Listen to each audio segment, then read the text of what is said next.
You're watching Fugitive Red-Eye, and Anthony, who is a longtime viewer of the channel, wanted me to do a video of my complete game collection. As I explained to Anthony, this is actually going to take several parts, but I thought I'd go ahead and get started on part 1. Today I'll be talking about my imports. Now, I only have a total of 4 imports, so I thought that would be the easiest to start with, and I'll go in the order in which I purchased them. So first off here we have Gantz the Game, which is a game based on the anime and manga of the same name. And I have actually done a full playthrough of this game for the channel.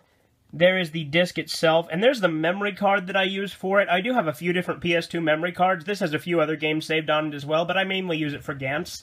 And here's the game manual. I thought I'd go a little bit more in detail with these since I only have a few of them. I might not go this detailed on some of the other videos, though. Since I actually have Gantz saved on my modded PS3 to make it more convenient, I haven't actually used that memory card in a while because I save it on the PS3 directly. But I did at one point play this on my PS2.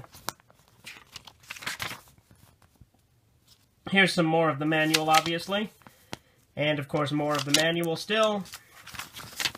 And more there. As you can see, just a standard gaming manual. It's a little bit thinner than some of the ones we got over here in the US, but I assume that's because, in all honesty, it's a very short and simple game.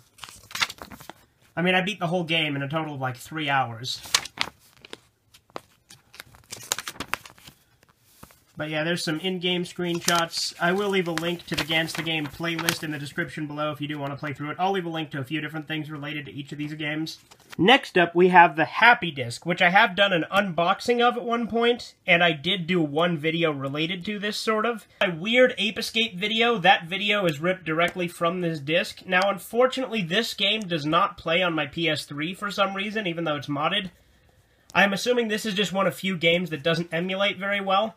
I have got this to work on my actual PS2 using a swap magic disc to change the region. But since I can't use it on my PS3, I have not been able to record any actual gameplay of the Happy Disc, simply because that's the way I record gameplay for PlayStation games. But as you can see, there's the disc itself and the little manual here. This is an even smaller. Actually, no, this is about the same size as the Gantz manual, which is a bit odd, because this is actually a demo disc that contains Parappa the Rapper 2 and Ape Escape 2001. Which, Ape Escape 2001 is also a Japanese exclusive release. I do plan to get the full game of that at some point as well and play through it on stream. Alright, and there's some screenshots of Parappa the Rapper 2. As you can see, they did convert them to McDonald's versions of the game because this was released in McDonald's in Japan. So I think it's a bit odd that levels have McDonald's theme in this, in these demos, which I think is kind of fun. And there's, of course, this weird little video here, which is the one that is actually on my channel, and I will link in the description. But, yeah, that's the Happy Disc for you. Next up, we have Ape Escape 2001, which is a Japanese-exclusive Ape Escape game, which I believe is like either a third-person shooter or a hack-and-slash. I'm not sure yet. I have not played it yet. As you can see, this is part of the Best series, which is basically the Japanese equivalent to the PS2 Platinum Hit series. And this is the only Ape Escape game where you can actually play as Spectre. Now, I think you do have to beat the game as Spike to unlock the Spectre story mode, but still. And you gotta love this little thing that says Happy. I don't know if you can see it very well. Let me try and focus on it.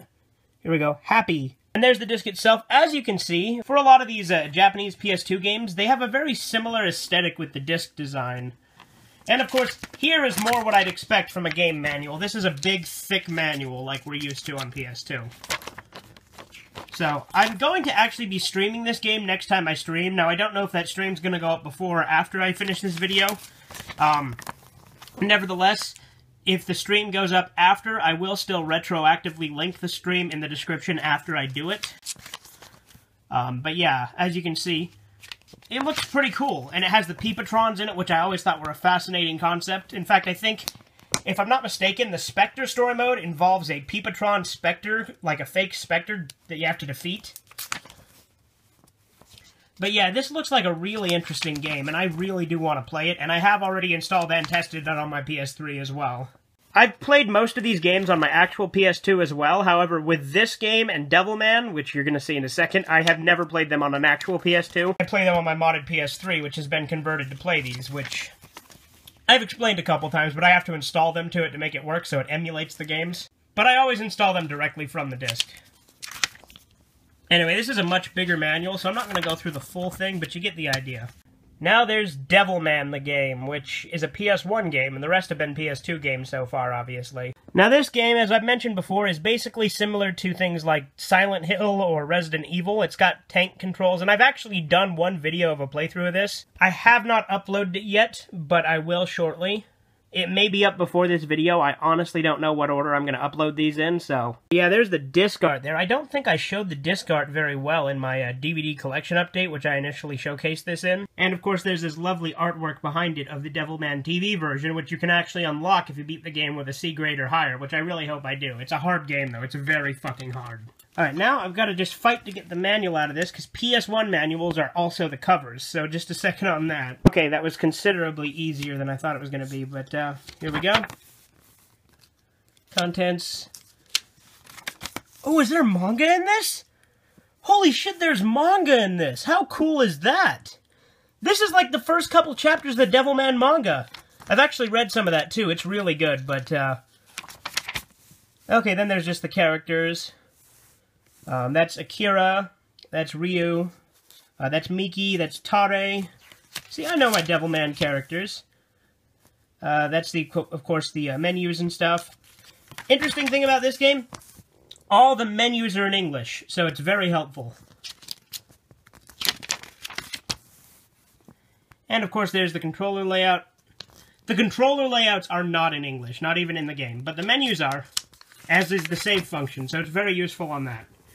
Another game I do want to get on PS1 from Japan is Pepsi Man, but that game is super fucking expensive, so I haven't got around to it yet. There's some in-game footage. Like I said, it's very similar to Resident Evil or Silent Hill, particularly the earlier games in those series that have the very awful tank controls. This game is really fun, but like I said, it's really hard. There's this big-ass spider that I haven't got past yet that takes up a good 15 minutes of part 1, which I may trim down. I haven't decided yet. Anyway, there's some more of the manual. Ooh, demons! Let's see, is there nudity in this? There may be. I'll be careful, because Devilman... Let's see here, I'll just cut it out if there is, so... Okay. There's Devilman himself, or actually I think that's Ammon before he fuses with Akira. And there's Miki... And I think that's Akira up there and Ryo below. This is from Ammon Apocalypse of Devilman, which is the third OVA. Which, incidentally, I don't think has had a US home release. We have Kinnikuman Generations. This is a PS2 game based on the anime Kinnikuman. I got this because Vinesauce Joel played the other Kinnikuman PS2 game, so I got this one because it was different. There's the back of the case. And there's the disc. Unfortunately, it doesn't have the manual, but it does have the original Japanese receipt, which is kind of a nice little keepsake. Subscribe, the Fugitive Red Eye.